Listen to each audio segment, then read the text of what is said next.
Hello and welcome to Bible Study with Alice, and today we're on day 5, 1 Chronicles Chapter 5 of our daily Chronicle reading. We're reading from the ESV translation, but you're more than welcome to join us from a different translation.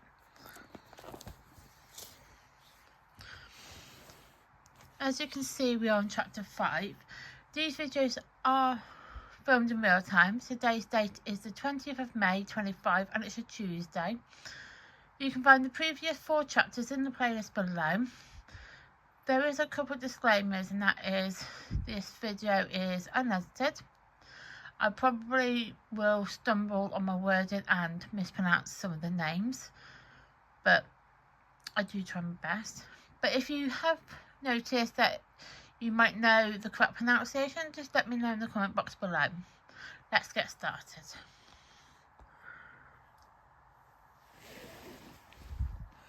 The descendants of Reuben, the sons of Reuben, the firstborn of Israel.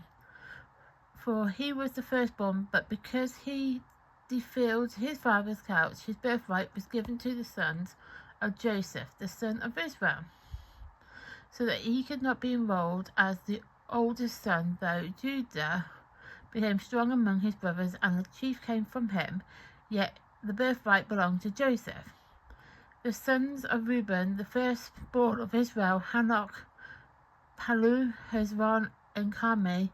The sons of Joel, Shemaiah, his son Gog, his sons Shemaiah, his son Micah, his sons Rela, his sons Bala, his sons Bera, his sons whom Tiglath-Pileser, king of Assyria, carried away into exile. He was the chief of the Reubenites, and his kinsmen by their clan, when the genealogical of their generations were recorded by the chiefs Jelah and Jechariah, and Bela, the sons of Asa, son of Shema, son of Joel, who lived in Aror, as far as Nebo and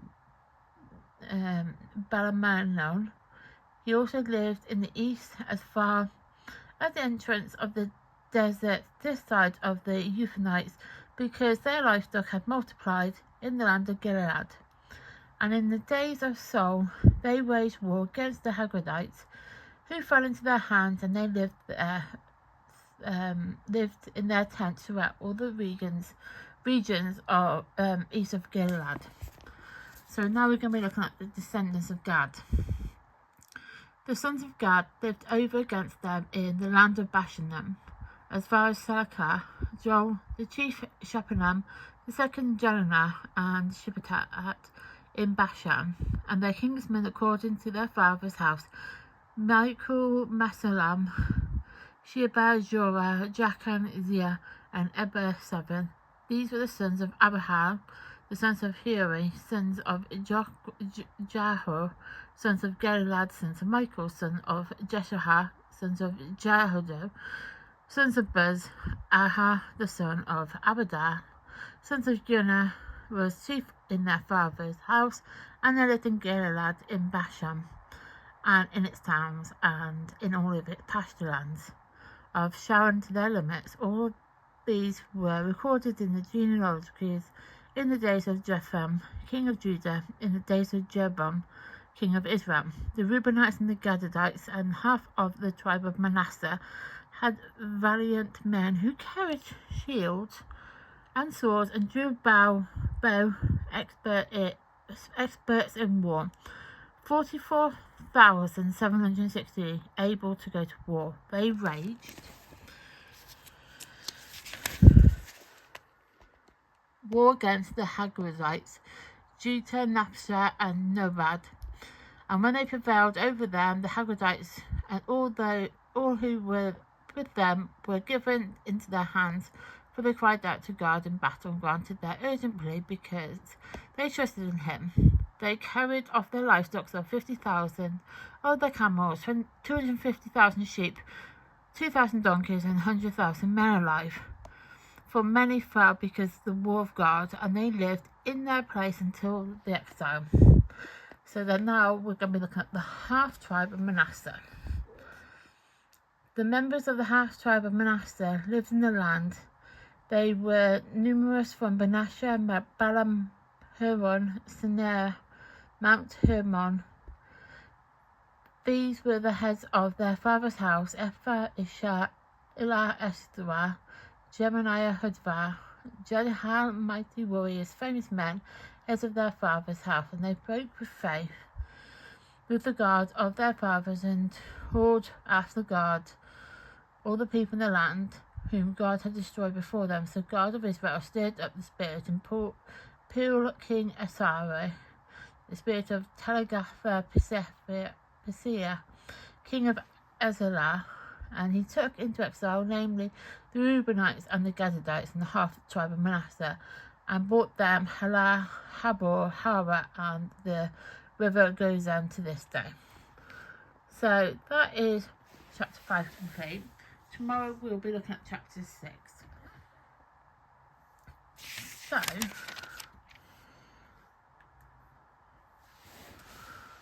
we're going to look at, it's easier to do things in subsections, because if we try to do it in one, it will make no sense at all. So basically what Chronicles 5 is looking at is the tribes of Reuben, Gad, and the half tribe of Manasseh. And it also is emphasizing on the blessings that they have when following God, and also subsequently consequences of what happens if they don't, and that will then lead them to exile. So with the this particular part, the descendants of Reuben, so that's who we're looking at. So these are the people who follow him, follow after him, and it also highlights that he had sinned, and that is obviously Reuben. He sinned, and subsequently he had lost his birthright, which was then transferred over to the sons of Joseph. So yeah, not great, but it is what it is, unfortunately. So now we're looking at the descendants of Gad. So obviously we have Gad, and then obviously all these people after, which then goes on to the other side, to here.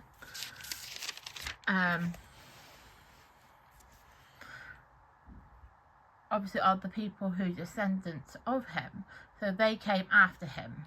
So it was Gad and then all these other people.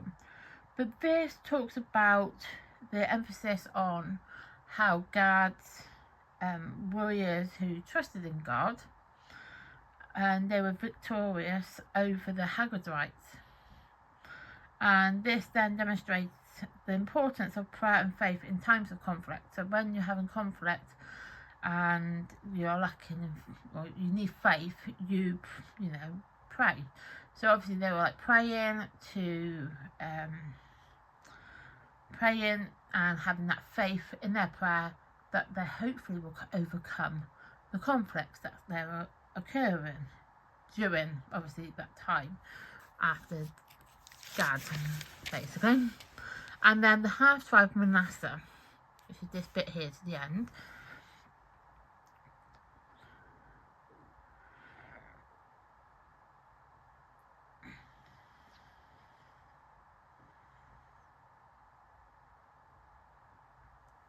So with this, obviously, it's talking about the half tribe of Manasseh. So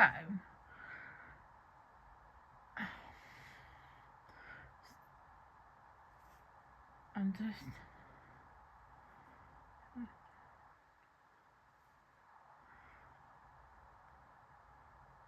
so to kind of understand the half tribe of Manasseh,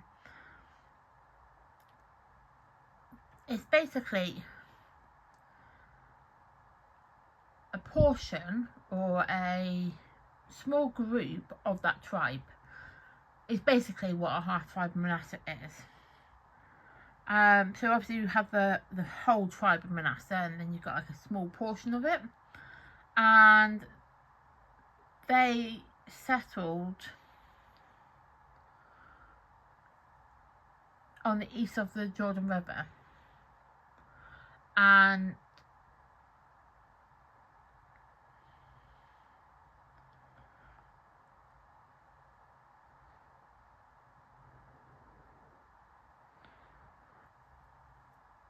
it's obviously just talking about how, you know, they were like obviously granted land in. I'm trying to explain it in a way that's easier to understand, if I'm explaining. That's why I'm struggling to explain it, because I could explain it in one way and it would be really difficult to understand. So I'm trying to break it down to a way that's actually easier for you to understand, because it's not actually easy to understand the Bible, in all honesty. So that's why I'm trying to find a way to break it all down. So the half tribe of Manasseh refers to as a portion of the tribe of Manasseh, and they settled on the Jordan River, which would be at the east side of that river, and it was in the region of Gilead. Trying to look in here.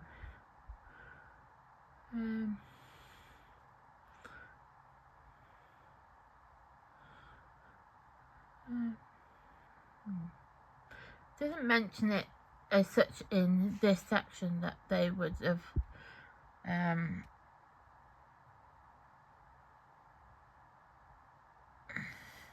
that it was Gilead, but it would have been obviously mentioned a bit further back, because obviously these came after.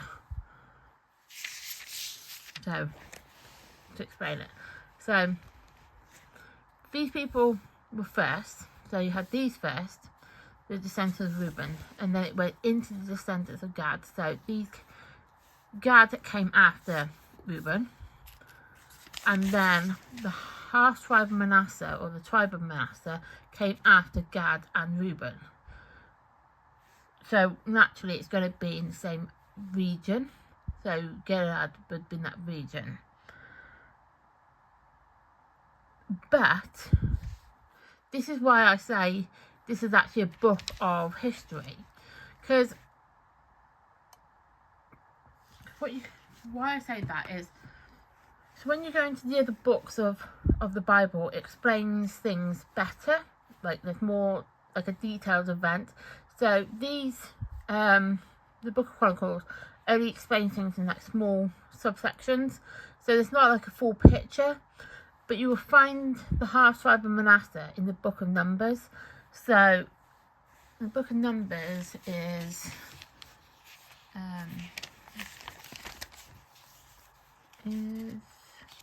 here. So it will be explained into the book of Numbers about that. So when we get to the book of Numbers, which ain't going to be anytime soon, don't worry, but when we do eventually get to it, we will learn more about the half tribe of Manasseh and how that actually fits into the Bible. So that's why I say these things do fit in like small sections of it. So it's just like listing off names and little bits of information that's important. So it kind of focuses on like the key points.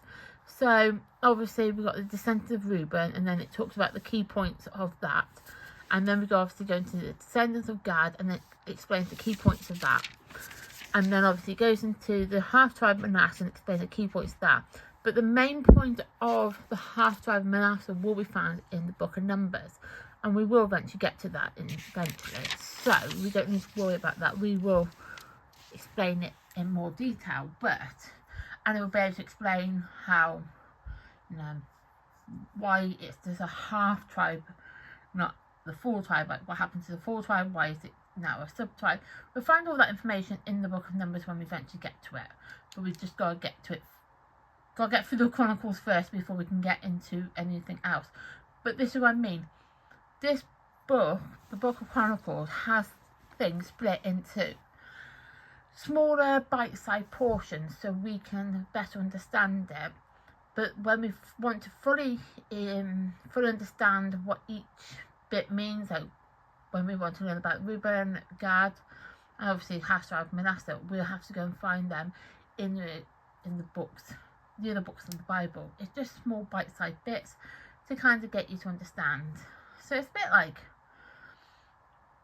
a book of bite-sized information that's relevant bite-sized information. So that is chapter 5 complete. So I will now write in the day and the date. So it's day 5 and it is the 20th.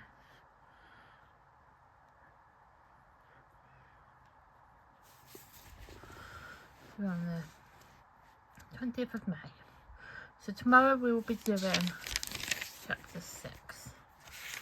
So thank you for watching. Please like my content, please subscribe to my channel, and please turn on the notification bell so you get notified of content like this that gets uploaded to the channel. Thank you and goodbye.